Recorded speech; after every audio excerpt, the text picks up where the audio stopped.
עצום. העוצמה שלו, הרגשית, היא אדירה. אין לילדים ואין לבני הזוג. אחרי מוות. זה מה שנקרא חלום ושברו. גם אם הוא אשם, גם אם היא בגדה, זה לא משנה לצורך העניין. התחושה היא של כישלון. לא הצלחתי. רציתי, היה לי חלום להקים משפחה, לא הצלחתי. יש תחושה של אובדן, יש תחושה של אבל, יש תחושה של משבר, יש תחושה של חרדה נורא גדולה, מה הולך לקרות, חרדה כלכלית, חרדה אישית.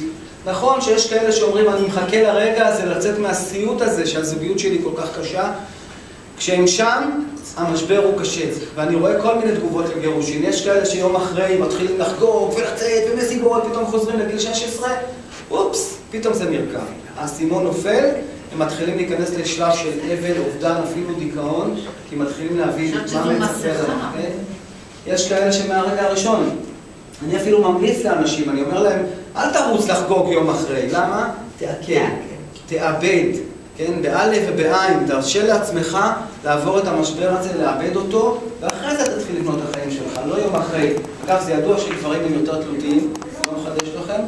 זה גם ידוע שגברים מהר מאוד מוצאים זוגיות, הרבה יותר מהר. הם מוצאים אותה לפני של נפרדים הרבה יותר. כן, כי גבר לא יכול להיות לבד. גבר מחפש את האמא, צריך שמישהו תטפל בו, ודאי שלו, עושה לו. מה מכיל למשבר הגירושין? קודם כל רגשות אשמה. אני מדבר כרגע בעיקר על ההורים. גם הילדים, אגב, עם מאוד רגשות אשמה. אני חושב שזה בגללם. אני אגיד רגשות של הילדים, אבל רגשות אשמה זה אומר, עשיתי פה בחירה. בוא נחשוב רגע מה זה גירושין. גם אם בסופו של דבר אומרים שזה לטובת הילדים, רגשות אשמה על זה שבעצם לא יעזור. אני עשיתי איזושהי טראומה לילדים שלי. אנחנו יודעים שגירושין זו טראומה. לילדים זו טראומה. אני יושב עם מטופלים בני 20 ו-30 ויותר, שהם לא שוכחים את הרגע של הגירושין של ההורים, אפילו שזה היה בגיל 4 ו-5. ואני אגיד לכם יותר מזה, גם אם הגירושין קרו בגיל מאוחר, כשכבר הם היו בוגרים, הם זוכרים את זה כטראומה, גם אם זה היה בגיל 20, כי הם היו בני 20, עדיין זה טראומה. חשבו אצלי משפחה, אז ההורים ביקשו את העזרה שלי שאני אעשה איתם את השיחה הקשה הזאת, כן? זו שיחה, אחת השיחות הקשות, זה השיחה איך לבשר את הילדים. נורא נורא קשה, שיחה קורעת לב.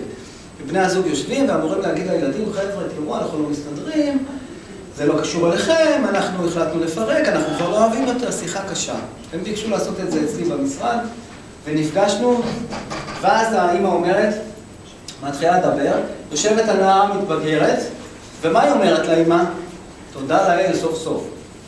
כלומר, לפעמים אנחנו חיים בהרגשה שיש כאלה שאומרים, אני לא מתגרש בגלל הילדים, כן, אז הם סוחבים עוד שנה, ועוד שנה, הילדים לא מטומטמים, הם רואים שהכל רקוב, הילדים לפעמים אומרים לי שהתגרשו כבר. כמה היו ב1,001 ייעוצים וזה, זה לא הולך. אז המשבר הוא קשה, לאן שלא תלך, איך שלא תסתכל, המשבר הוא נורא קשה. הדבר הכי קשה שילדים חווים, זה נקרא קונפליקט נאמנות. לא יודע אם שמעתם את המושג הזה. מה זה קונפליקט נאמנות? בעצם... הם צריכים לבחור צד.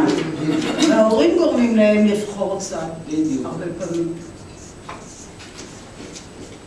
או משבר נאמנות, כן? משבר נאמנות זה אומר, עכשיו יש כל מיני סוגי גירושין, אני מדבר כרגע על גירושין שהם לא בדיוק גירושין יפים. משבר נאמנות זה אומר שהילד בעל כורחו נאלץ לבחור צד. תחשבו כמה זה קשה. עד אתמול אהבת את שני ההורים שלך וחיית איתם והכל היה בסדר, היום אתה צריך לבחור צד. אתה צריך להזדהות עם צד אחד. ותארו לכם מה קורה כאן לילד, כן? אני קורא לזה הסכם לא כתוב, ואני מזהה את זה בשנייה, שבאים אליי לטיפול, אני ממש מזהה את זה. איך אני מזהה את זה שיש הסכם לא כתוב? מאוד פשוט, אני רואה שהילד לא מסוגל לכעוס על ההורה.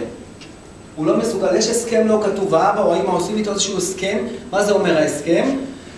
אני אפצה אותך. אתה תגיד לי מה קורה אצל אמא, אתה תעזור לי מה שנקרא לדפוק אותה או להרוס לה את החיים, ואני אפצה אותך. ואתם לא מבינים איזה דברים אני ראיתי. אני לפעמים בא לי להגיד, עכשיו לא בא לי להיות איש מקצוע, עכשיו בא לי להיות איזה מישהו לנער, מישהו שיכול לנער. אני יכול לתת לכם דוגמאות למה קורה להורים שמתגרשים. אבא אחד שמבטיח לבן שלו לאסוף אותו ב6, הוא אומר לו, תחכה לי למדרכה מתחת הבית עם הבגדי אימון, והוא אומר לו, ב6 אני בא לאסוף אותך, והוא לא בא. הוא לא בא, ותחשבו על הילד הזה, כדי לדפוק את האמא. למה? הייתי צריך לשנות את כל התוכניות שלה ולקחת אותו, שלא נדבר על זה שבסוף שבוע, למשל, פתאום הוא מבריז לה. דברים נוראיים. אני קיבלתי לא מזמן מינוי מבית משפט, לא יודע אם אתם מכירים את המושג מתאם הורי. זה מושג יחסית חדש, שבית משפט ממנה בעצם איש מקצוע. אני קורא לזה גננת.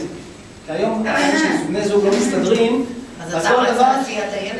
לא, אבל אני צריך להיות הגננת, אני לא סתם אומר גננת, כי קודם, כל דבר שהיה קורה, בית משפט, העורך דין הוא מגיש עתירה לעורך דין שלו, העורך דין שלו, בית משפט כבר התעייף. אוקיי, בואו נמנה מתאם הורי. מתאם הורי זה אומר, ניתן לכם דוגמאות. במסגרת הסיוע המשפטי? מה? במסגרת הסיוע? לא, בית משפט ממנה בפירוש בצורה ישירה, אומר, אתה תהיה המתאם הורי, אפילו בני הזוג יכולים לבחור אותי. התפקיד שלי זה לעשות סדר. מה זה לעשות סדר? ואתן לכם דוגמאות שאתם פשוט עוד פעם לא מבינים לאיזה רמה אנשים יורדים. ראש השנה ברקע, האבא אומר, שנה שעברה הם היו אצלה, השנה הם אצלי. האמא אומרת, שנה שעברה הם היו אצלו, השנה הם אצלי. מה רואים? אתה יכול להשתגע, חבר'ה, ברצינות, מי מתכנן פה, מי משקר? הם שולחים לי במייל צילום של הלוח שנה שלהם, שכתוב, השנה הילדים אצלי, הם שולחים לי במייל את הצילומים. אתה פשוט, התפקיד שאני כל כך שונא. עכשיו, מה זה אומר מתאם הורי? אתה אמור לבוא ולהגיד לבני הזוג, טוב, השנה זה אצלך. השנה זה אצלך. עכשיו, מה שלא תעשה, אתה לא תהיה בסדר, נכון? כי השם ייכנס לך. אז זה תפקיד נוראי של חצי ומשנה הבאה אצלך בעצם. אתה צריך לעשות סדר, אתה צריך להגיד, אוקיי, השנה זה, או מחר, טוב, 4 לא מסתדר, אז תבוא ב4:15, ברמות כאלה, כי כשיש קונפליקט, שאנשים ממשיכים את הקונפליקט הזוגי בגירושים, זה הדבר הכי נורא. אם יש משהו שמכאיב לילדים, ואני אומר את זה להורים, אני אומר להם, חבר'ה, לצורך העניין, לא נעים לי להגיד, אתם לא מעניינים אותי. למה אתם ילדים גדולים?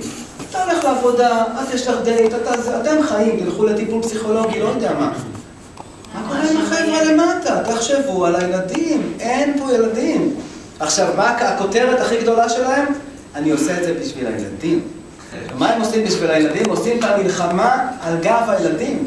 הם משמיצים והם מכפישים, עושים דברים נוראים, מה שסיפרתי לכם זה כלום עם הכדורגל שהוא אומר לו, אני אבא לאסוף אותך והוא לא בא. זה נורא, זאת מלחמה נוראית, הילדים מגיעים למצב של טיפולים פסיכיאטריים. עכשיו, אני יודע שאצל חלק מאיתנו זה יושב איפשהו... זה רמון טינה וכעס, זה מצבורי. זה שורט את הילדים ברמות כאלה שנורא קשה, ומה ההורים עושים אחרי זה? שולחים אותם לטיפולים. טיפול כזה, היו אצלי זוג, חבר'ה, זוג שהתגרשו היו אצלי, אני חושב שהייתי המתאם ההורי החמישי אולי, וכמובן אמרו לי מראש, קולגות אמרו לי, מה אתה נכנס לזה? מי אמר שתצליח? והם צדקו?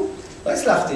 הייתי החמישי אולי שבית משפט מינה, מלאים בכסף ההורים האלה, 10 שנים של מלחמות. אני אמרתי לך, חבר'ה, תיפרדו, אתם לא נפרדתם. מה זה בעצם להמשיך את המלחמות? זה לא להיפרד, הם לא נפרדו. יש לו כבר בת זוג, אני נפגש עם הבת זוג שלו.